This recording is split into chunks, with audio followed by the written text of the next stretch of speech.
რუსთავში მერების შეთანხმების სადემონსტრაციო პროექტების პროგრამის ფარგლებში ევროკავშირისა და რუსთავის თვითმმართველობის თანადაფინანსებით 8,765 ევროს ღირებულების პროექტი განხორციელდება. პროექტის პრეზენტაცია დღეს საკრებულოს სხდომათა დარბაზში გაიმართა. შეხვედრას ევროკავშირის დელეგაციის, ენერგეტიკის, გარემოს დაცვისა და ინფრასტრუქტურის სამინისტროების წარმომადგენლებთან ერთად რუსთავის მერის, საკრებულოს თავმჯდომარე, ქვემო ქართლის გუბერნატორის მოადგილე და მერის მოადგილეები ესწრებოდნენ.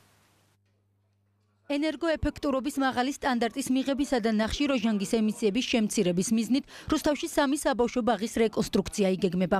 მე-6, მე-40 და 51 საბავშვო ბაღებში ცენტრალური გათბობის, მეტალოპლასტმასის ფანჯრების, ენერგოეფექტური ნათურებისა და ცხელი წყლით მომარაგებისთვის მზის კოლექტორების მონტაჟი მოხდება.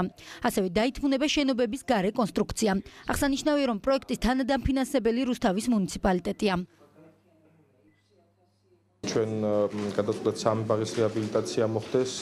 შესაბამისად ახლა დღეს პრეზენტაცია არის, ალბათ უახლოეს პერიოდში ქართული მხარე რუსთავის მერია თავის წილს შევა, ამ შემთხვევაში თავის თანხას და უკვე ალბათ დაიწყება რეაბილიტაცია. ენერგოეფექტურობის ფარგლებში ევროკავშირის მიერ არის გრანტი მოპოვებული და შესაბამისად ხორციელდება ამ ბაღების თანამედროვე სტანდარტებით რეაბილიტაცია და გარემონტები. ეს პროექტი რაც ახლა იწყება და რაც ხორციელდება არის ფანტასტიკური.